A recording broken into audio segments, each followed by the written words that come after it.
গৌর ভক্তবৃন্দ, কলিযুগ পাবন অবতার পরম পুরুষোত্তম প্রেম করুণা ঘন শ্রী বিগ্রহ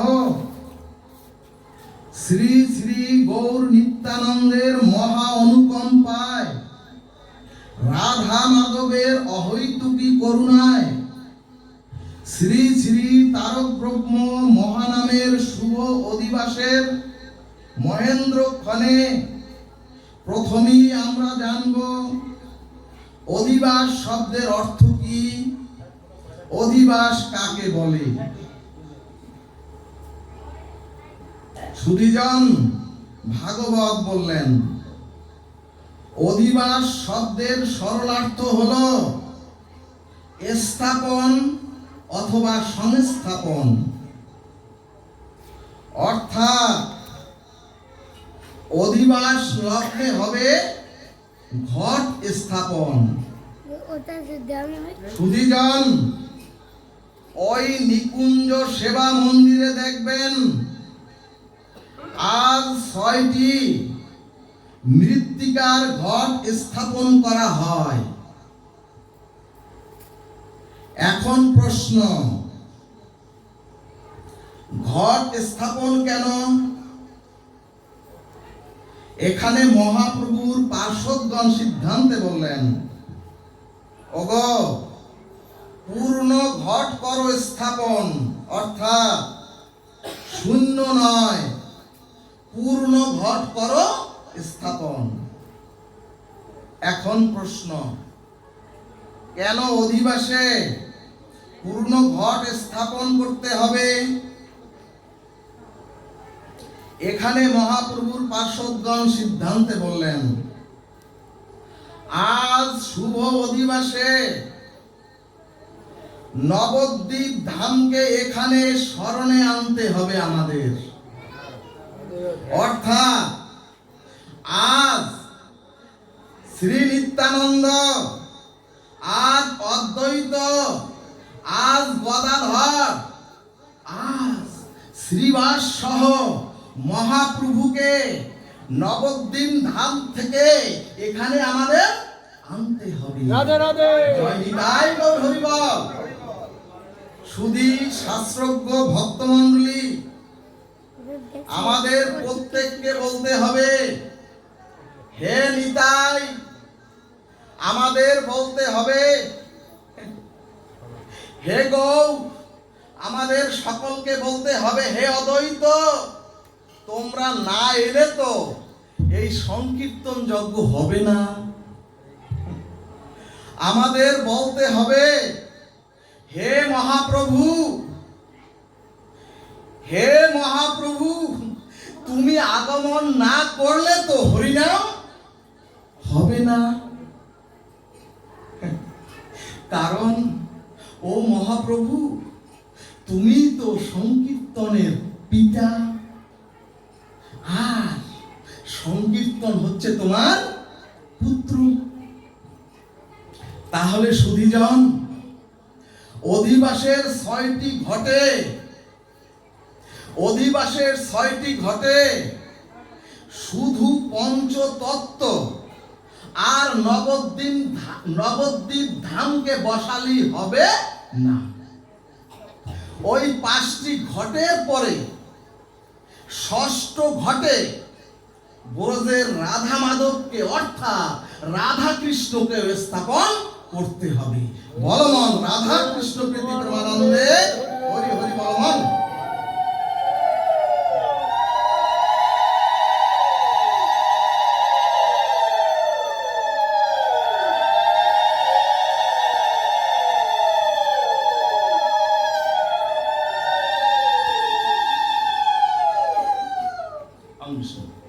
তাহলে অধিবাস মানে পঞ্চতত্ত্ব গৌর হরি আর রাধা কৃষ্ণকে স্মরণে, মননে, চিন্তনে, অনুধ্যানে, উৎকণ্ঠায় আর প্রেম আরতিতে আজ তাদেরকে স্থাপন করার নাম হচ্ছে অধিবাস। সুধীজন, এরপরে এরপরে অধিবাস অর্থ তো আগেই বলেছি সংস্থাপন বা স্থাপন। তাহলে স্থাপন করা হলো কাকে? পঞ্চতত্ত্ব আত্মকং কৃষ্ণ ভক্ত স্বরূপকং ভক্ত অবতারং ভক্তাক্ষং নমানি ভক্ত শক্তিকম। এই 5 তত্ত্বকে আর রাধা মাধবকে। কিন্তু ভক্তগণ এরপরে ভাগবত বললেন, ওগো ঘর তৈরি করে ঘরের একটা অলিন্দে বা ঘরের একটা বারান্দা থাকতে হয়, কারণ ঘরের শোভা বর্ধনের জন্য, ঘরের শোভা বাড়ানোর জন্য। ঠিক তদ্রূপ গোবিন্দ বললেন, পঞ্চতত্ত্ব আর রাধা মাধবকে ঘট স্থাপনের দ্বারা স্থাপন করলে কিন্তু সেই ঘরের অলিন্দ হলো ভগবান নিজে বললেন, ওগো তোমরা মন দিয়ে শোনো, তোমরা পঞ্চতত্ত্ব এবং রাধা মাধবকে বসালেও যদি তোমরা সেই ঘরের অলিন্দ স্বরূপ শুদ্ধ নির্মল গৌরীয় ভক্তগণ, রাধে রাধে, ওই ঘরের অলিন্দ হলো শুদ্ধ নির্মল গৌরীয় ভক্তগণ, আর বিশুদ্ধ নির্মল ভক্তদের আহ্বান করে সংস্থাপন না করলে অধিবাস তো হবে না। আর অধিবাসে ভগবান বললেন, ওই অধিবাসে আমি আসবো না। বলমন সাধু গুরু গৌরী ভক্তগণ কৃপণানন্দে হরি হরি বলমন। ও মাগো, ভগবান বলছেন, ওগো তোমরা যদি শুধু সারাদিন ভগবান ভগবান বলো, শুধু হরি হরি বলো, অর্থাৎ শুধু আমাকে আহ্বান করলে তোমাদের এই অধিবাস হবে না। যদি এই অধিবাসে গৌরীয় বিশুদ্ধ নির্মল শুদ্ধ ভক্তগণকে এখানে স্থাপন করা না হয়, ভগবান বললেন, যদি তোমরা শুদ্ধ গৌরীয় ভক্তগণকে এখানে স্থাপন করো তোমাদের মননে, তোমাদের চিন্তনে, তাহলেই আমি ভগবান রাধারানীকে নিয়ে সংকীর্তন যজ্ঞে সংযুক্ত হব। প্রেম সে বলো রাধে রাধে।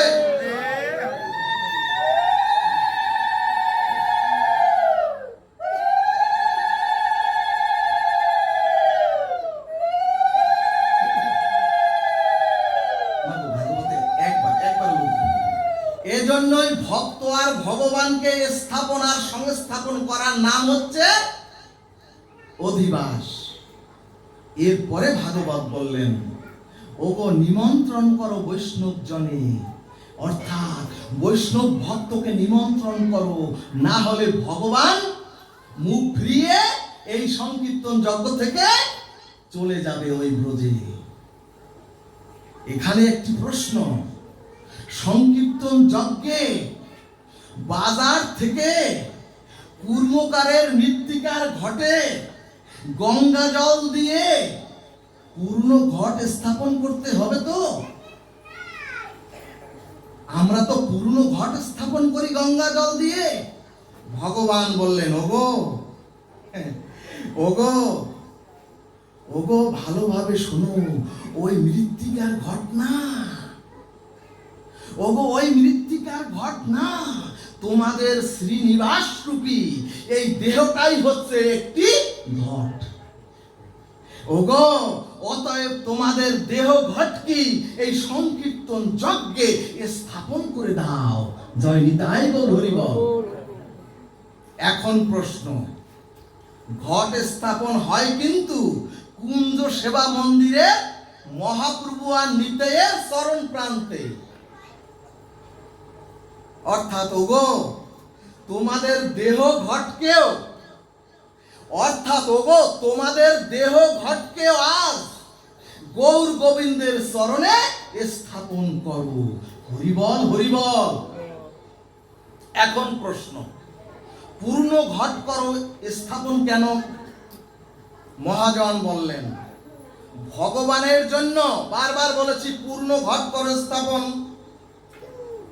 মহাজনগণ বললেন ভগবানের জন্য অনুরাগ প্রীতি, ভগবানের জন্য সেবা ভক্তি পূর্ণ করো। ভগবানের জন্য তোমাদের দেহ ঘটে ভক্তি অনুরাগ পূর্ণ করে শূন্য ঘট স্থাপন করো না, পূর্ণ ঘট স্থাপন করো। সংকীর্তন যজ্ঞে আসলাম আর চলে গেলাম, এভাবে না। ওই শূন্য ঘটে আসি আবার শূন্য ঘটে যাই, পূর্ণ করতে পারি কয়জন? জেনারেটর নাই?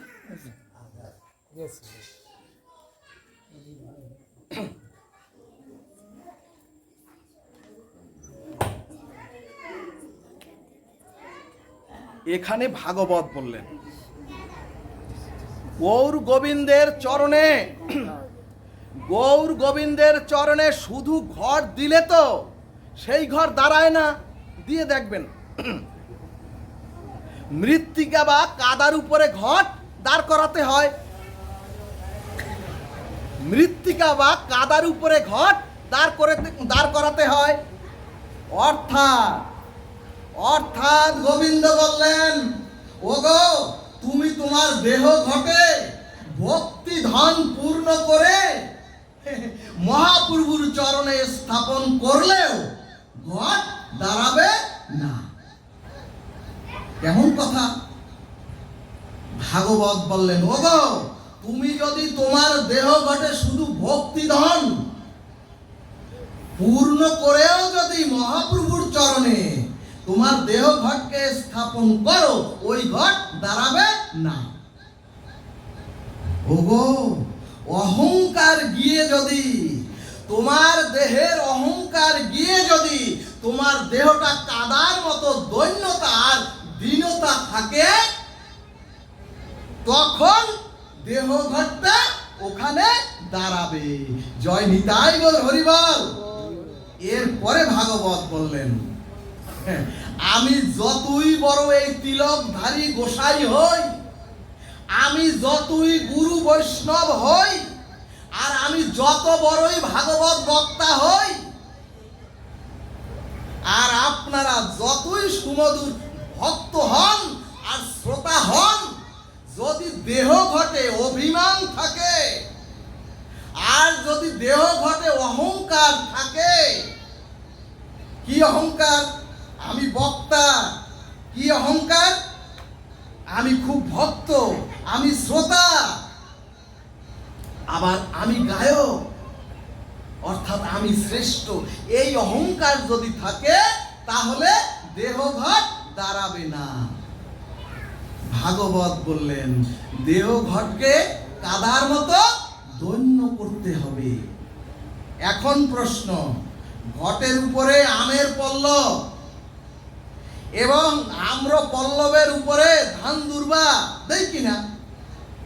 আবার একটি লাল গামছা দেয়া হয় ওই ঘটের উপরে, এবং ঘটটিতে দেখবেন হস্তশিল্প দ্বারা ঘটটিতে তিলক বা মাঙ্গলিক চিহ্ন দেওয়া হয়।